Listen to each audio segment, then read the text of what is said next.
Alright, a little cold out here, but it's just that time of year.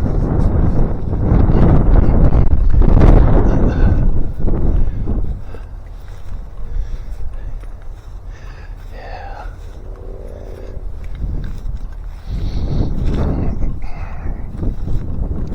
So, today I've been contemplating on simplicity.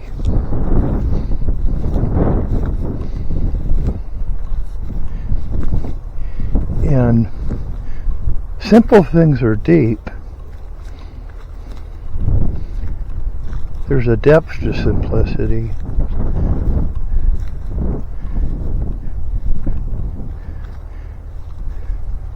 Simplicity makes it easy to comprehend more from a state of being than thinking, yeah. It seems that it's the shallow water that has the wind on the surface that distorts the clarity. So in the shallow water on a windy day, there's really no clarity. When everything is so spread out and complex, and the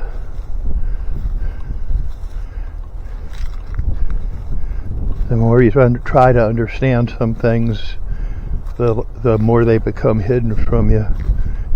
It's like you keep stirring that water up. But the nature of water is to be still and clear, right?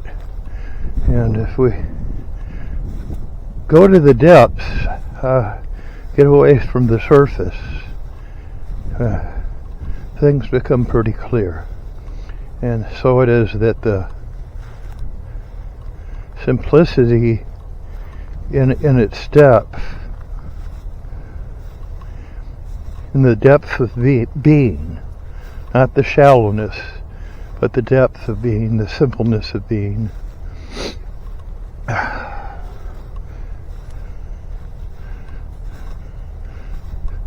Everything becomes clear.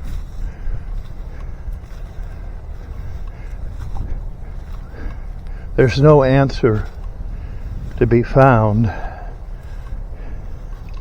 for the answer becomes irrelevant in the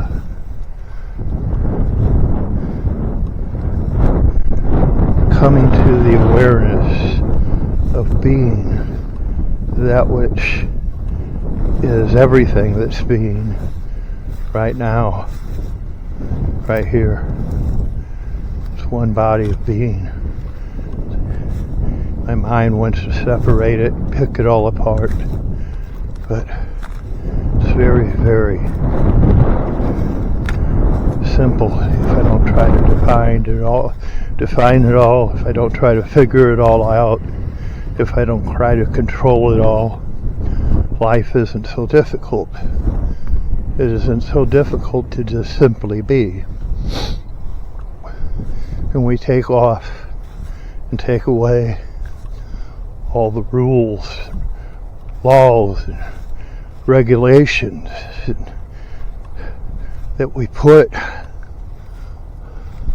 on ourselves and others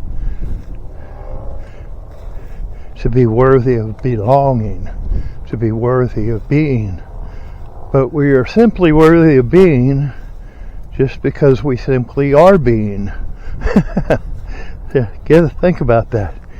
We're simply worthy of being simply because we are being. It's a grace to be. It's not a labor to be.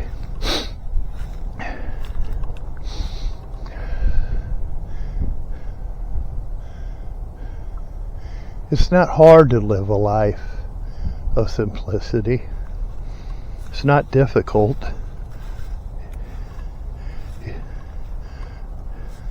Because there's really nothing to figure out. There's really nothing to do. no work to do but to simply be.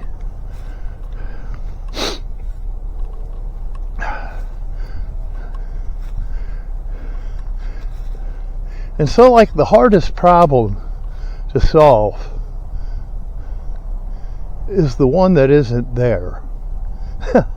The hardest problem to solve is the one that isn't there. It's the one that we create in our minds around some thought or notion, some mental construct, apart from the awareness of simply just being. And we spin a story, right, about what is being. Instead of just being with what is being, just being with it, just being aware, just being here, not all crazied out, just being with it, yeah.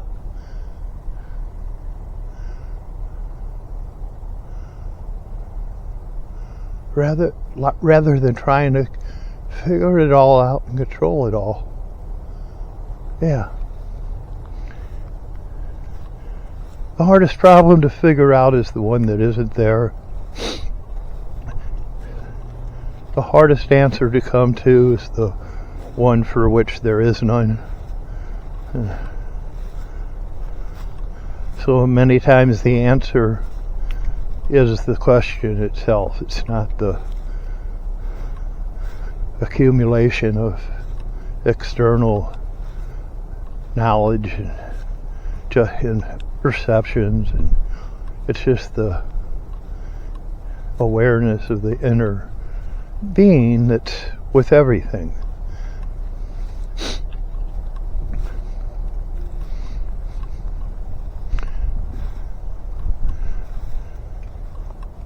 And when we don't need to question things, the answer itself just becomes irrelevant. We don't need an answer. We don't need an answer to simply be. There's nothing to answer to. Life answers to nobody. Life is not required to answer to anybody. How could it be when life is everything?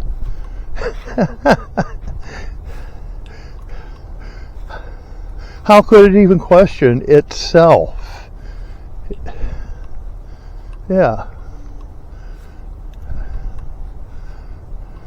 So life invites us to participate in it rather than to manage it. It's not hiring managers. It's inviting participants to partake of it rather than trying to manage it, control it, figure it all out.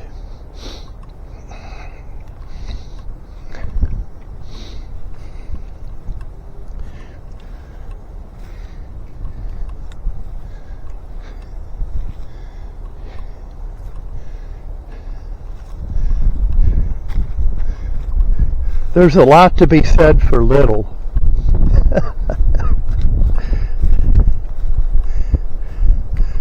There's a lot to be said for little.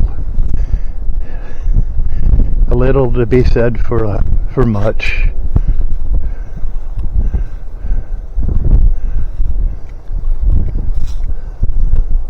A lot to be said for little. Little be said for much.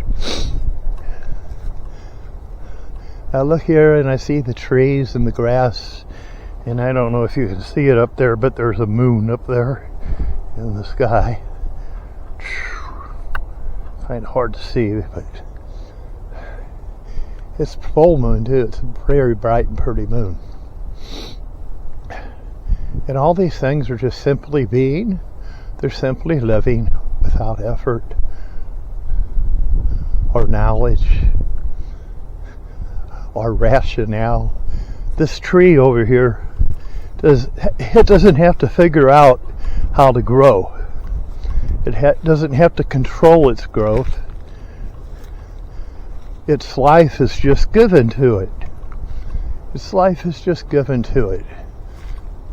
And because it doesn't struggle, everything is always there for it that it needs, and in a sense it never has a need because it doesn't struggle to acquire anything. It's just growing. It's just being. Yeah. Here, now, it's just growing, it's just being.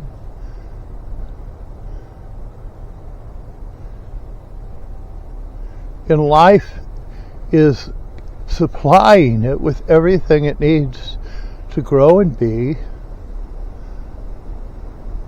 what it is. And what it is doesn't matter because there's only one being, one body of being, and that one body of being includes everything. We separate it with names. We give things appearances and manifestations to names like tree and grass and sky and bird or whatever. But when you take away all those words, there's a very, very simple life here that is just being. And there is only one life. It's not this life. It's not that life. Life is a lot like the truth.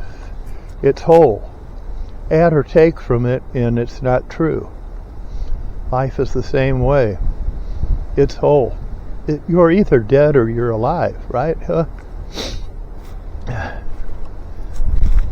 In a sense, the only death is the death that we experience in our minds from making it all so complex, rather than just letting ourselves manifest along with everything that is manifesting, like what we call trees and grass and birds and moon and sun, all these manifestations.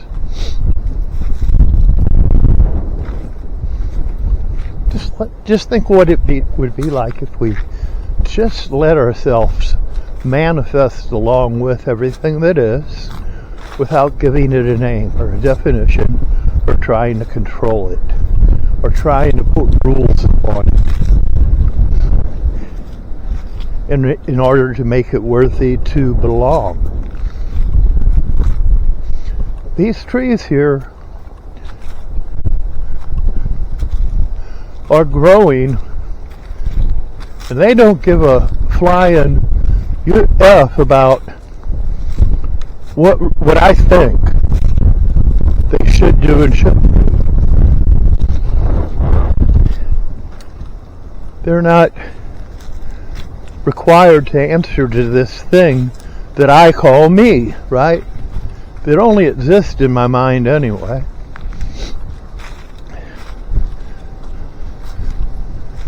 Because a thought is not actuality, it's just a thought.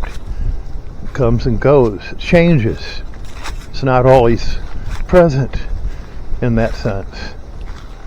And thus, the things that I think are mental constructs, they're not actuality. They really aren't. They're not actuality. Who I think I am is not who I am. Who I think you are is not who you are. We simply are notions about who we are, where we are, when we are, as we are. And we could just listen to this without trying to figure everything out that I'm saying, and just simply listen to it. It's not difficult to see. We don't have to squint our eyes.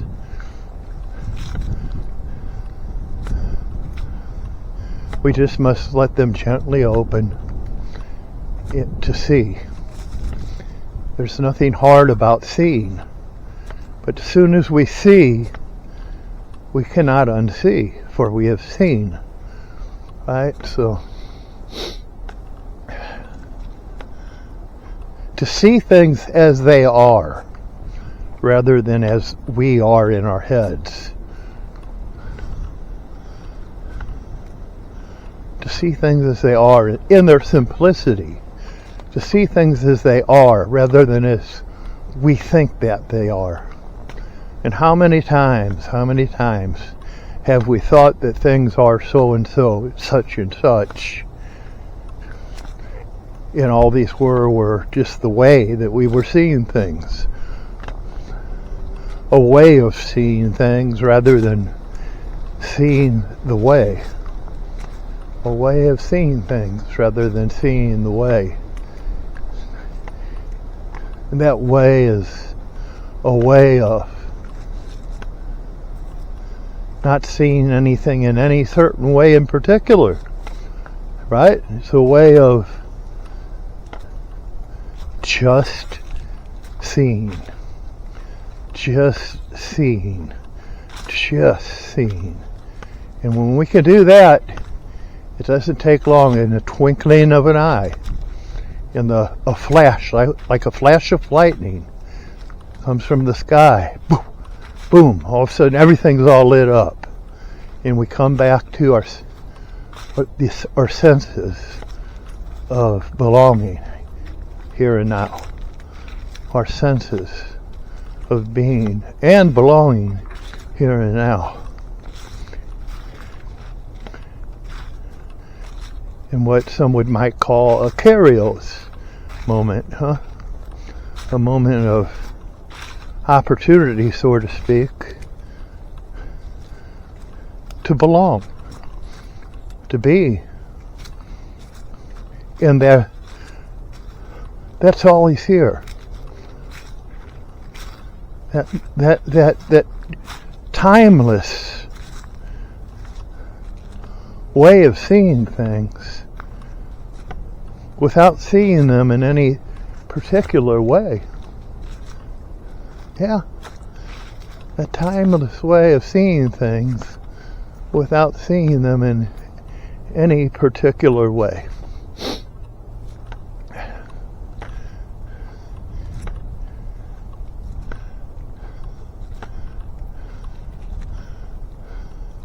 When we can trust with our whole heart and we don't lean upon our own understanding, the way becomes very clear.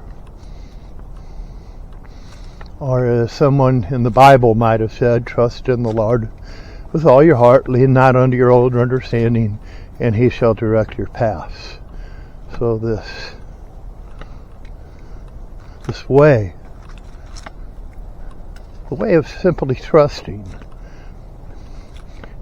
it's not a belief, it's not a notion. That's not what faith is. Faith is not a belief. Faith is trusting. And we really need to be able to see that faith is trusting. It isn't a belief. In the book of James in the Bible, I believe it is, it talks a little bit about this. It says that the devils also believe and tremble. They're afraid of God. They're afraid of love. They're afraid of life, afraid of truth, or the Buddha, or whoever you want, whatever you want to call this life, this simplicity of being. They shudder. They're afraid of what they think is coming because they don't trust in the very nature of life, in its benevolency rather than its malignancy, right? Life is, everything that is here for us. There is nothing against us. It's all here for us, whether we think so or not. Even the obstacle itself is the way. The mountain isn't put there for you to move it. It's there to move you. to enable you to see in a different way. And when you see in a different way, it's not such a big mountain after all, is it? It all depends on the way that you see it. Simplicity, yeah. One once said, and I don't know who, so I can't quote the author, but one once said that it's very simple to be happy, but it's very hard to be simple. It is very simple to be happy, but it is very hard to be simple. Yeah.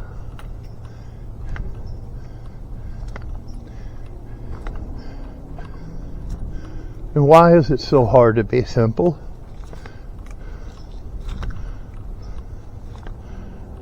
Because we've come to rely upon our own understanding. We've come to lean upon our own understanding, our own wit, our own wisdom, our own power.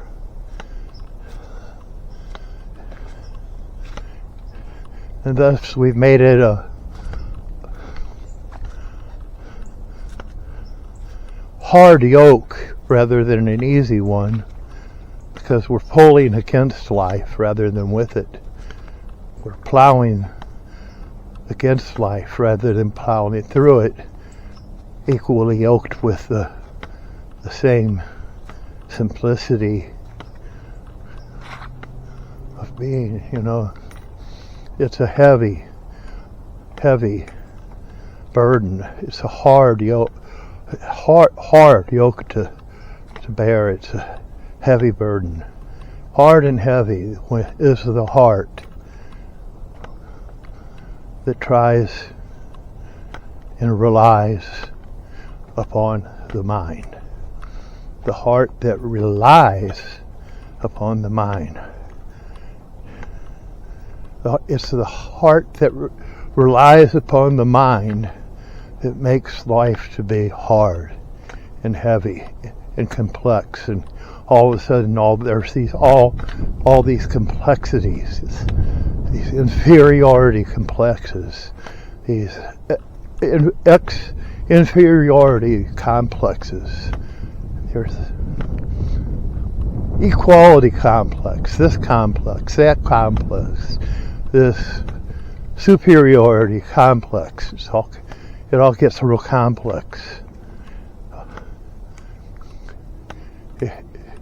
The simplicity that's there is not experienced in such a way that it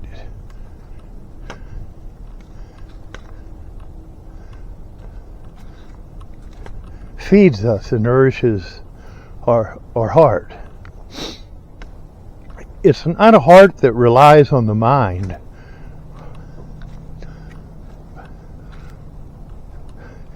It's a heart that trusts, that it is at peace.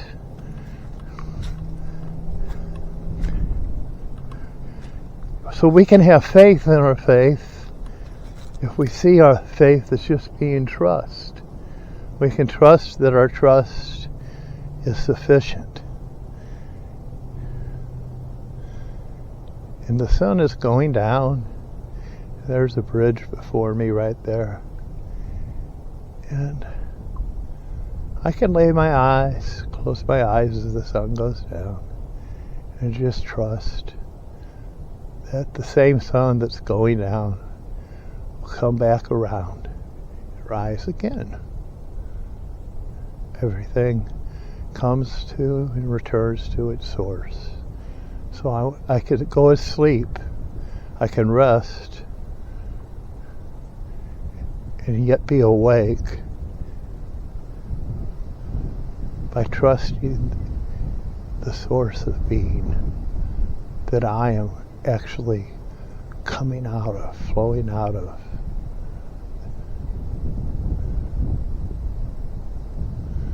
This river of being.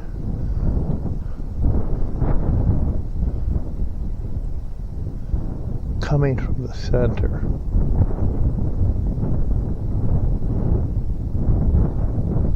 Of the center of itself. I don't want to get too complex, so just let the sun go down All the birds fly home, go to their nests, go to sleep, and be just like the birds. No different. Go to bed without cares or worries, without worrying about storing or up in barns or money in banks or keeping people locked up and things. No, just to let it all go. Just simply, man, like check out for this evening and good night. Have a good one.